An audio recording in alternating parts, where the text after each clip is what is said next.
আসসালামু আলাইকুম সুপ্রিয় 2023 সালের এসএসসি পরীক্ষার্থী বন্ধুরা, আশা রাখি তোমরা সকলে অনেক অনেক ভালো আছো। তো শিক্ষার্থী বন্ধুরা, আমি গত সপ্তাহে যে ভিডিওগুলো আপলোড করেছিলাম সেটা হচ্ছে একটা বিষয়ে, যেটা হলো সাপ্তাহিক পড়াশোনার মাস্টার প্ল্যান, অর্থাৎ এসএসসি পাওয়ার প্লে 2023 সিরিজের যে ভিডিওগুলো আমি আপলোড করে থাকি সাপ্তাহিকভাবে পড়াশোনার মাস্টার প্ল্যান হিসেবে, ঠিক আছে। তারই ধারাবাহিকতায় আজকের দ্বিতীয় পর্ব আলোচনা করব বিজ্ঞান বিভাগ থেকে। তোমরা এই টার্গেটটি নেবা 2 তারিখ থেকে, অর্থাৎ মার্চ মাসের 2 তারিখ থেকে শুরু করে মার্চ মাসের 10 তারিখ পর্যন্ত টোটাল এই সময়টার মধ্যে কী কী পড়াশোনা তোমরা করবা। এর আগে আমি যে ভিডিওটি আপলোড করেছিলাম সেইখানে যে 1 সপ্তাহের মাস্টার প্ল্যান পড়াশোনা ছিল সেইটা তোমরা সলভ করেছো কি না আমি জানি না, তবে যদি সলভ করেছো যারা, তো তাদের জন্য আমার শুভকামনা থাকবে। আমাদের টার্গেট হচ্ছে এসএসসি পাওয়ার প্লে 2023 সিরিজের মাধ্যমে আমরা কিভাবে করে 30 এপ্রিলের আগে, অর্থাৎ কমপক্ষে 25 তারিখের মধ্যে, এপ্রিল মাসের 25 তারিখের মধ্যে সম্পূর্ণ সিলেবাসটার সম্পূর্ণ সাবজেক্টগুলো কীভাবে করে শেষ করা যায় এইটার জন্য আমরা মাস্টার প্ল্যান হিসেবে কাজ করে যাচ্ছি। তো তারাই ধারাবাহিকতায় আজকে দ্বিতীয় পর্ব, অর্থাৎ বিজ্ঞান বিভাগের দ্বিতীয় পর্বে আমরা কি কি রেখেছি একটু দেখে নিচ্ছি। পদার্থবিজ্ঞান পড়াশোনা করব তোমরা হচ্ছে দ্বিতীয় আর তৃতীয় অধ্যায়। দ্বিতীয় অধ্যায় গতি এবং বল, তৃতীয় অধ্যায় হচ্ছে বল। এখন এখানে আসো, যে তোমরা এই যে পড়াশোনা দ্বিতীয় অধ্যায় এবং তৃতীয় অধ্যায় সম্পূর্ণ কিন্তু একটু অ্যানালাইটিক একটা অধ্যায়, চ্যাপ্টার, দুইটা অধ্যায় কিন্তু পদার্থবিজ্ঞানের, ঠিক আছে। তো এই পদার্থবিজ্ঞানের আলোচনার মধ্যে তোমরা কি কি করবা, যে টেক্সট কনসেপ্ট আগে 2 দিনের মধ্যে শেষ করবা। দুইটা অধ্যায় থেকেই টেক্সট কনসেপ্ট, তোমরা হচ্ছে 2 দিনের মধ্যে শেষ করবা, একদিন একদিন করে। তারপরে যেটা রয়েছে সেটা হলো তোমরা সৃজনশীল হচ্ছে 3 দিনের মধ্যে শেষ করবা দুইটা অধ্যায়ই। তারপরে তোমরা করবা কি, একদিনের মধ্যে সম্পূর্ণ দুইটা অধ্যায় থেকেই এমসিকিউ শেষ করবা, এবং পরবর্তী 2 দিনে তোমরা একদিনে একটা অধ্যায় রাইটিং, আরেক দিনে আরেকটা অধ্যায় রাইটিং, এরকম করে পদার্থবিজ্ঞানের দুইটা অধ্যায় ইজিলিভাবে শেষ করে ফেলতে পারবা। আচ্ছা, এরপরে আমরা যেটা আলোচনা করব সেটা হচ্ছে রসায়ন বিজ্ঞান। রসায়ন বিজ্ঞানের পঞ্চম অধ্যায় রাসায়নিক বন্ধন। এই পঞ্চম অধ্যায়ে শুধুমাত্র একটা অধ্যায়কে রেখেছি আমি।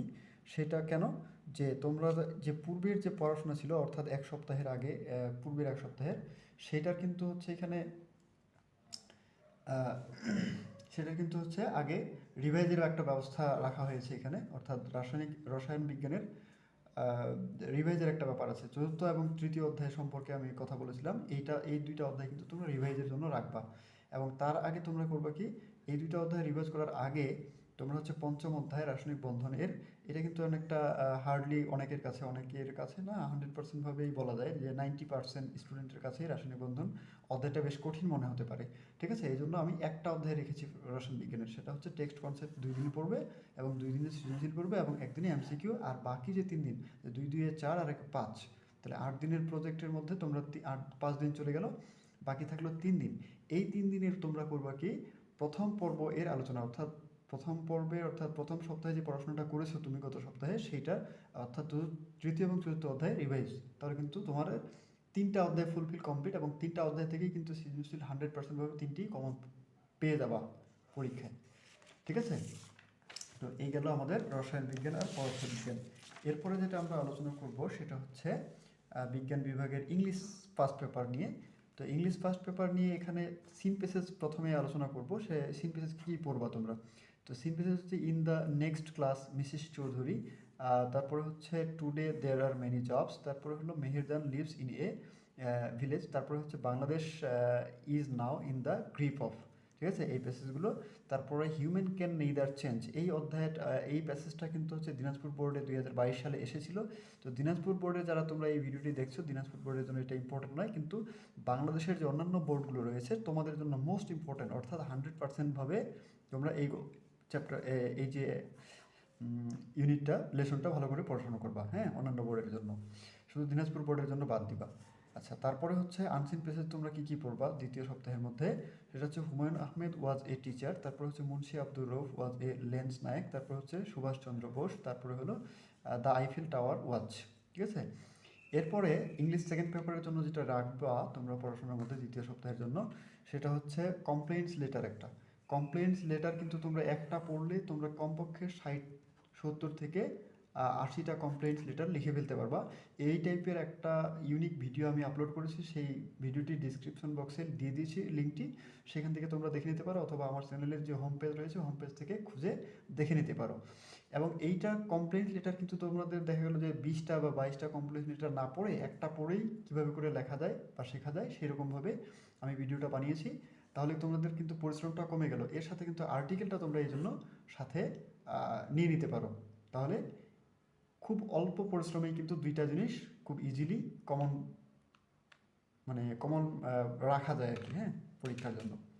আচ্ছা, এরপরে বাংলা দ্বিতীয় করবা কি? বাংলা দ্বিতীয় করবা তোমরা ভাব সম্প্রসারণ অংশ। ভাব সম্প্রসারণ নিয়ে শুধুমাত্র ভাব সম্প্রসারণ নিয়ে আমি একটা ভিডিও আপলোড করেছিলাম। সেই ভিডিওর লিঙ্কটিও কিন্তু এই ভিডিও ডিসক্রিপশন বক্সে দিয়ে দিয়েছি, সেখান থেকে দেখে নিবা যে কোন কোন ভাব সম্প্রসারণগুলো তোমাদের 2023 সালের জন্য এবার গুরুত্বপূর্ণ। এরপরে রয়েছে কারক।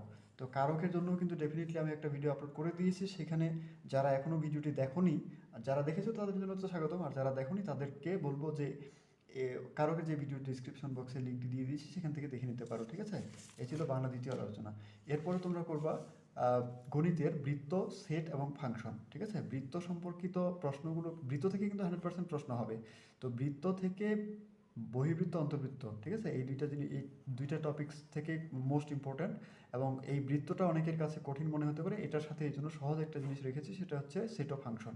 তোমরা এই এক সপ্তাহের মধ্যে এই গণিতের এই দুটো টপিকস ক্লিয়ারলি একবারে এমসিকিউ, রাইটিং, উদাহরণ সহকারে যা কিছু আছে সম্পূর্ণ 14 গোষ্ঠী উদ্ধার করে ফেলতে হবে, হ্যাঁ?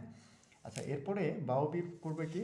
বায়বীর তোমরা পড়বা হচ্ছে প্রথম অধ্যায়। প্রথম অধ্যায়টা অনেকের কাছে কঠিন একটা বিষয়, কারণ অনেক সাল, এখানে অনেক ব্যক্তির নাম যুক্ত আছে।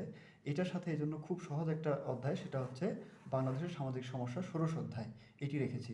তোমরা তোমরা হচ্ছে আগে টেক্সট বুকের পড়াগুলো পড়াশোনা করে নিবা 2 দিনের মধ্যে 2টা অধ্যায় থেকে, এবং তার পরবর্তীতে 2 দিনে 2টা অধ্যায়ের এমসিকিউ প্লাস সৃজনশীল করে নিবা।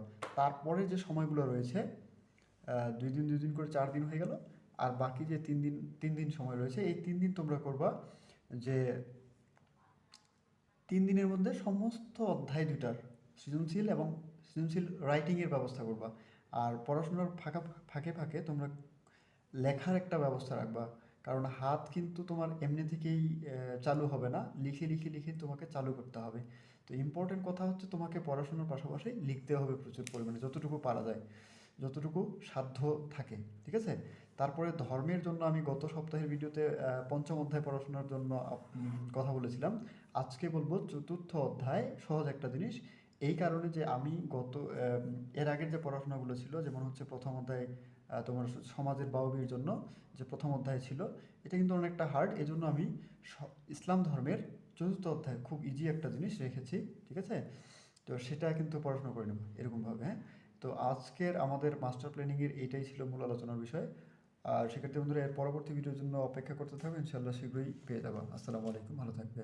আজকে এ পর্যন্তই।